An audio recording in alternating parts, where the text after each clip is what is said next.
Hello friends, एक बार फिर से वेलकम है दीपा एकेडमी पर, जहां हम आपको बिहार बीएड एंट्रेंस एग्जाम 2025 के लिए टीचिंग एप्टीट्यूड की पूरी तैयारी करवा रहे हैं। आज हम फिर से इस क्लास में टीचिंग एप्टीट्यूड से ही पीवाईक्यू पर चर्चा करेंगे, तो वीडियो को पूरा देखें। और अगर आप पहली बार आए हैं तो चैनल को सब्सक्राइब जरूर करें ताकि आगे की क्लास आप मिस न करें। तो चलिए शुरू करते हैं आज की क्लास और देखते हैं आज का पहला क्वेश्चन। तो पहला क्वेश्चन है हमारे स्क्रीन पर, किसी क्रिया को उत्तम अधिगम प्रविधि में परिवर्तित करने के लिए सदैव आवश्यक होती है। ऑप्शन ए है मानसिक व्यायाम, ऑप्शन बी है एक परीक्षण की, ऑप्शन सी है एक वास्तविक शिक्षा के उद्देश्य की, ऑप्शन डी है शिक्षक द्वारा संवर्धित अधिगम की। तो इसका राइट आंसर हो जाएगा ऑप्शन सी, एक वास्तविक शिक्षा के उद्देश्य की। सी विल बी राइट आंसर। तब हम नेक्स्ट क्वेश्चन देखते हैं। नेक्स्ट क्वेश्चन है हमारे स्क्रीन पर, एक उत्तम शिक्षण अभ्यास के लिए निम्नलिखित में से न्यूनतम आवश्यक होती हैं। यहाँ पे न्यूनतम आवश्यक के बारे में पूछा गया है, तो इसका ऑप्शन देख लेते हैं। अनुभव उपागम की, ऑप्शन बी है उत्तम लक्ष्य की, ऑप्शन सी है विशेष विषय वस्तु उपागम की, ऑप्शन डी है पुरस्कार एवं निंदा सिद्धांत की। तो इसका राइट आंसर हो जाएगा D will be right answer, पुरस्कार एवं निंदा सिद्धांत की, क्योंकि यहाँ पे पूछा गया है एक उत्तम शिक्षण अभ्यास के लिए निम्नलिखित में से न्यूनतम आवश्यक होती है। तो न्यूनतम होगा पुरस्कार एवं निंदा सिद्धांत की। अब हम नेक्स्ट क्वेश्चन देखते हैं। नेक्स्ट क्वेश्चन है हमारे स्क्रीन पर, विद्यालय में अध्ययन इकाई का विश्लेषण निम्नलिखित के अनुसार किया जाता है। तो पहला ऑप्शन है प्रविधि एवं तकनीकी के द्वारा, दूसरा ऑप्शन है उद्देश्य एवं उनकी प्राप्ति के द्वारा, तीसरा ऑप्शन है क्रियाएं तथा प्रोजेक्ट के द्वारा, और ऑप्शन डी है जिन प्रतियों का शिक्षण करना है उनके अनुरूप। तो इसका राइट आंसर हो जाएगा option B will be right answer, उद्देश्य एवं उनकी प्राप्ति के द्वारा। अध्ययन इकाई का विश्लेषण किससे किया जाता है? उद्देश्य एवं उनकी प्राप्ति के द्वारा। अब हम अगला क्वेश्चन देखते हैं। अगला क्वेश्चन है, शिक्षण में संपूर्ण उपागम की संस्तुति की जाती है क्योंकि इससे शिक्षक को दैनिक कार्य योजनाओं के निर्माण से मुक्ति मिल जाती है। ऑप्शन बी है इसके द्वारा प्रकरण के महत्वपूर्ण अंगों पर अतिरिक्त बल प्रदान किया जाता है। ऑप्शन सी है वह विद्यालय को सार्थक दिशा निर्देश प्रदान करना है। यह विद्यालय को सार्थक दिशा निर्देश प्रदान करना है। ऑप्शन डी है यह परीक्षण कार्यक्रम को अधिक प्रभावी बनाता है। तो इसका राइट आंसर हो जाएगा ऑप्शन सी, यह शिक्षण को सार्थक दिशा निर्देश प्रदान करना है। तो सी विल बी राइट आंसर। अब हम नेक्स्ट क्वेश्चन देखते हैं। नेक्स्ट क्वेश्चन है हमारे स्क्रीन पर, समूह शिक्षण में निम्नलिखित अवधारणा अंतर्निहित है। यहाँ पे क्वेश्चन पूछा गया है समूह शिक्षण से। तो ऑप्शन देखते हैं, शिक्षा में व्यक्तिवाद को समाप्त किया जाए, ऑप्शन बी है शिक्षा में प्रतिस्पर्धा को समाप्त किया जाए, ऑप्शन सी है समरूपी समूह शिक्षण की प्रजातंत्र का मूलधार है, ऑप्शन डी है छात्र अपने मित्र समूह से सर्वाधिक प्रभावित होते हैं। तो इसका राइट आंसर हो जाएगा ऑप्शन डी, छात्र अपने मित्र समूह से सर्वाधिक प्रभावित होते हैं। तो D will be right answer. अब नेक्स्ट क्वेश्चन देखते हैं। नेक्स्ट क्वेश्चन है, समूह अधिगम में छात्रों की आवश्यकताएं होती हैं समूह प्रशंसा प्राप्त करना, कार्य को समान रूप से वितरित करना, ऑप्शन सी है व्यक्तिगत मत की उपेक्षा करना, ऑप्शन डी है पृथक छात्रों का समूह की ओर आकर्षित करना। तो यहाँ पे क्वेश्चन फिर से पूछा गया है, समूह अधिगम में छात्रों की आवश्यकताएं होती हैं समूह प्रशंसा प्राप्त करना, ये बिल्कुल सही लग रहा है, कार्य को समान रूप से वितरित करना ऐसा बिल्कुल भी नहीं है, व्यक्तिगत मत की उपेक्षा करना नहीं, पृथक छात्रों का समूह की ओर आकर्षित करना बिल्कुल भी नहीं। तो इसका राइट आंसर हो जाएगा ए विल बी राइट आंसर। अब नेक्स्ट क्वेश्चन देखते हैं। नेक्स्ट क्वेश्चन है, व्याख्यान तकनीक के बारे में लोगों का विचार है कि आधुनिक शिक्षा में इसका न्यूनतम उपयोग है। ऑप्शन बी है अधिगम वृद्धि का उत्तम साधन है, ऑप्शन सी है इसका प्रेरणात्मक उपयोग नगण्य है, ऑप्शन डी है यह एकाकी रूप में उत्तम तकनीक है। तो इसका राइट आंसर हो जाएगा ऑप्शन सी, इसका प्रेरणात्मक उपयोग नगण्य है, बिल्कुल जीरो है। व्याख्यान तकनीक के बारे में लोगों का विचार है कि इसका प्रेरणात्मक उपयोग क्या है? नगण्य है, मतलब जीरो है। अब हम नेक्स्ट क्वेश्चन देखते हैं। नेक्स्ट क्वेश्चन है, व्याख्यान विधि निम्नलिखित परिस्थिति में सर्वाधिक लाभकारी सिद्ध होती है। यहाँ पे फिर से क्वेश्चन पूछा गया है व्याख्यान विधि के बारे में। यहाँ पे क्वेश्चन है, व्याख्यान विधि से निम्नलिखित परिस्थिति में सर्वाधिक लाभकारी सिद्ध होती है। यहाँ पे लाभकारी के बारे में पूछा गया है। तो ऑप्शन देखते हैं, अनुशासनहीन कक्षा का ध्यान आकृष्ट करने में। ऑप्शन बी है पाठ्य पुस्तक की सहायक विधि के रूप में तथा रुचि के विकास में। ऑप्शन सी है विषय वस्तु को संपूर्ण रूप से प्रस्तुत करने में। और ऑप्शन डी है छात्र को तथ्यपरक ज्ञान प्रदान करने में। तो इसका राइट आंसर हो जाएगा ऑप्शन बी, पाठ्यक्रम की सहायक विधि के रूप में तथा रुचि के विकास में इसका उपयोग सर्वाधिक क्या होता है, लाभकारी सिद्ध होता है। तो option B, the B will be right answer. अब हम अगला क्वेश्चन देखते हैं।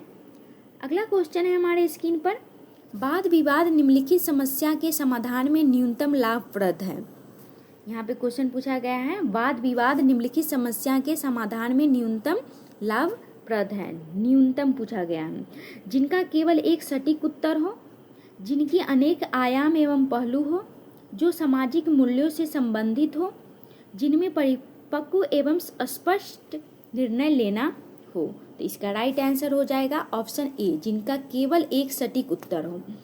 केवल जहाँ पे लगा होता है इसको निगेटिव ही देखा जाता है, तो यहाँ पे केवल सिर्फ ऑप्शन ए में लगा हुआ है, तो इसका राइट आंसर ए हो जाएगा। ए विल बी राइट आंसर, क्योंकि यहाँ पे सर्वाधिक नहीं न्यूनतम पूछा गया है, तो ए विल बी राइट आंसर। अब हम नेक्स्ट क्वेश्चन देखते हैं।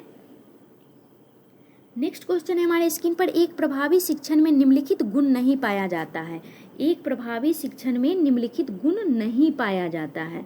वाद विवाद प्रविधियाँ, गृह कार्यों का बोझ, समस्या समाधान को प्रोत्साहित करने वाले अवसर, पाठों का रटना। तो इसका राइट आंसर हो जाएगा D, D will be right answer, पाठों का रटना। एक प्रभावी शिक्षण में निम्नलिखित गुण नहीं पाया जाता है, तो रोट लर्निंग नहीं पाया जाता है। तो इसका राइट आंसर हो जाएगा D will be right answer. Negative का आंसर निगेटिव। अब हम नेक्स्ट क्वेश्चन देखते हैं। नेक्स्ट क्वेश्चन है हमारे स्क्रीन पर, प्रश्नोत्तर विधि में यह विचारणीय है कि पाठ्य पुस्तक के शब्दों एवं वाक्यों को प्रयोग किया जाए, बालकों को प्रश्न के उत्तर देने के लिए तैयार होने को कहा जाए, छात्रों को प्रश्न के उत्तर स्वयं सोचकर देने को कहा जाए, छात्रों के स्वैच्छिक उत्तरों पर आश्रित रहा जाए। तो इसका राइट आंसर हो जाएगा option C, C will be right answer. यहाँ पे प्रश्नोत्तर विधि के बारे में पूछा गया है, छात्रों को प्रश्न के उत्तर स्वयं सोचकर देने को कहा जाए, तो सी विल बी राइट आंसर। अब हम नेक्स्ट क्वेश्चन देखते हैं। नेक्स्ट क्वेश्चन है हमारे स्क्रीन पर, आधुनिक शिक्षण में सर्वाधिक गिरावट आई है। आधुनिक शिक्षण में सर्वाधिक गिरावट आई है। यहाँ पे गिरावट के बारे में पूछा गया है, तो दृश्य श्रव्य सामग्री के प्रयोग में, व्यक्तिगत एवं सामूहिक प्रोजेक्ट निर्माण में, पैनल विचार विमर्श में, पाठों के श्रवण में। तो इसका राइट आंसर हो जाएगा option D, D will be right answer, पाठों के श्रवण में। आधुनिक शिक्षण में सर्वाधिक गिरावट आया है पाठों के श्रवण में, पाठों को सुना नहीं जाता है, तो D will be right answer. अब हम नेक्स्ट क्वेश्चन देखते हैं। नेक्स्ट क्वेश्चन है हमारे स्क्रीन पर, क्वेश्चन नंबर 13, निम्नलिखित में से कौन सी न्यूनतम प्रभावी विधि तकनीक है। निम्नलिखित में से कौन सी न्यूनतम प्रभावी विधि या तकनीक है। तो पैनल विचार विमर्श, समस्या समाधान, कक्षा में रटना, कक्षा वाद विवाद। तो इसका राइट आंसर हो जाएगा ऑप्शन सी, कक्षा में रटना। रोट लर्निंग बिल्कुल करना ही नहीं है, तो सी विल बी राइट आंसर। हम नेक्स्ट क्वेश्चन देखते हैं। नेक्स्ट क्वेश्चन है हमारे स्क्रीन पर, निम्नलिखित में से किन्हें दृश्य श्रव्य या दृश्य सामग्री के अंतर्गत वर्गीकृत किया जाता है। पहला ऑप्शन है ध्वनि चलचित्र एवं दूरदर्शन, ऑप्शन बी है चित्र ड्राइंग तथा डायग्राम, ऑप्शन सी है रेडियो टेप रिकॉर्डर एवं स्लाइड्स, और ऑप्शन डी है उपयुक्त सभी सत्य हैं। तो इसका राइट आंसर हो जाएगा डी, उपयुक्त सभी सत्य हैं। यहाँ पे दृश्य श्रव्य में कौन सा आएगा, ध्वनि चलचित्र एवं दूरदर्शन भी आएगा, चित्र ड्राइंग तथा डायग्राम भी आएगा, रेडियो टेप रिकॉर्डर एवं स्लाइड भी आएगा। तो उपयुक्त सभी सत्य है, तो D will be right answer. अब हम नेक्स्ट क्वेश्चन देखते हैं। नेक्स्ट क्वेश्चन है हमारे स्क्रीन पर, शिक्षक प्रायः दृश्य श्रव्य सामग्री को समझते हैं पारंपरिक शिक्षण का प्रतिस्थापन, कक्षीय परंपरा में मनोरंजक परिवर्तन, शिक्षण की अन्य युक्तियों का प्रयोग, शिक्षण तैयारियों में समय की बचत। इसका राइट आंसर हो जाएगा पारंपरिक शिक्षण का प्रतिस्थापन। ए विल बी राइट आंसर। अब हम नेक्स्ट क्वेश्चन देखते हैं। नेक्स्ट क्वेश्चन है हमारे स्क्रीन पर, दूरदर्शन को शिक्षाविद कहते हैं। दूरदर्शन को शिक्षाविद कहते हैं, क्या कहते हैं? ऑप्शन देखते हैं, शिक्षण सामग्री के रूप में अत्यधिक महत्वपूर्ण। ऑप्शन बी है शिक्षण सामग्री के रूप में कक्षा में एक बाधा। ऑप्शन सी है कक्षा में शिक्षण के लिए पूर्ण अनुपयुक्त। और ऑप्शन डी है कक्षा के मनोरंजन की सामग्री। तो इसका राइट आंसर हो जाएगा सी। C will be right answer, कक्षा में शिक्षण के लिए पूर्ण अनुपयुक्त। सी विल बी राइट आंसर।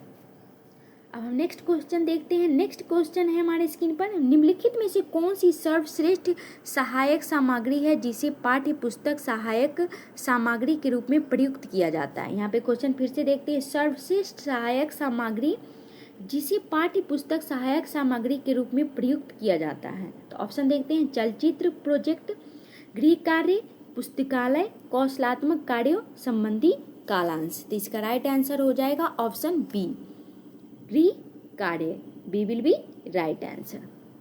अब हम नेक्स्ट क्वेश्चन देखते हैं। नेक्स्ट क्वेश्चन है हमारे स्क्रीन पर, शिक्षक द्वारा पाठ्य पुस्तकों के प्रयोग का प्रमुख उद्देश्य होना चाहिए। शिक्षक द्वारा पाठ्य पुस्तक के प्रमुख पाठ्य पुस्तकों के प्रयोग का प्रमुख उद्देश्य पूछा गया है। तो शिक्षण को केंद्रित करने वाली विषय सामग्री के रूप में, छात्रों को पुस्तक में लिखे तथ्यों के समझने के रूप में, छात्रों के वाचन स्तर को ऊंचा करने के रूप में, शिक्षक द्वारा व्याख्यान कम करने के रूप में। इसका राइट आंसर हो जाएगा D. D will be right answer, शिक्षक द्वारा व्याख्यान कम करने के रूप में। अब हम नेक्स्ट क्वेश्चन देखते हैं। ये आज का हमारा सेकेंड लास्ट क्वेश्चन है। छात्र शिक्षक योजना निर्माण में छात्रों द्वारा निर्धारण किया जाना चाहिए। कौन सा निर्धारण किया जाना चाहिए? अध्ययन क्षेत्रों का, अध्ययन लक्ष्यों का, संपूर्ण पाठ्यक्रम की योजना निर्माण, किंतु उसके सूक्ष्म बिंदुओं का निर्धारण शिक्षक ही करें, उन क्रियाओं का जिनसे लक्ष्य प्राप्ति संभव हो। तो इसका राइट आंसर हो जाएगा ऑप्शन डी, उन क्रियाओं का जिनसे लक्ष्य संभव हो। अध्ययन क्षेत्रों का नहीं, अध्ययन लक्ष्यों का भी नहीं, संपूर्ण पाठ्यक्रम की योजना निर्माण का, किंतु उसके सूक्ष्म बिंदुओं का निर्धारण शिक्षक ही करे, ये भी नहीं होगा। तो D will be right answer. अब हम देखते हैं आज का लास्ट क्वेश्चन। ये आज का हमारा लास्ट क्वेश्चन है। समस्त शैक्षणिक योजना का केंद्र बिंदु है। समस्त शैक्षणिक योजना का केंद्र बिंदु है। ऑप्शन है यूनिट इकाइयों का निर्माण, ऑप्शन बी है दैनिक पाठों का सूक्ष्म विवेचन, और ऑप्शन सी है पाठ के सूक्ष्म उद्देश्यों का निष्कर्षण, और ऑप्शन डी है शिक्षण की संपूर्ण योजना का निर्माण। तो इसका राइट आंसर है पाठ के सूक्ष्म उद्देश्यों का निष्कर्षण। सी विल बी राइट आंसर। समस्त शैक्षणिक योजना का केंद्र बिंदु है पाठ के सूक्ष्म उद्देश्यों का निष्कर्षण। सी विल बी राइट आंसर। ये आज का हमारा लास्ट क्वेश्चन था। आप हमारे साथ ऐसे ही बने रहिए जब तक कि बिहार बीएड एंट्रेंस एग्जाम में आपको सरकारी कॉलेज न मिल जाए। यहाँ इसी चैनल पर आकर आप टीचिंग एप्टीट्यूड पढ़िए और 25 में से 25 नंबर एग्जाम में लाइए। तो वीडियो को अंत तक बने रहने के लिए thank you so much. Video को लाइक कीजिए, शेयर कीजिए और चैनल को सब्सक्राइब कीजिए ताकि आपसे कोई वीडियो मिस ना हो। आज के लिए बस इतना ही। Thank you.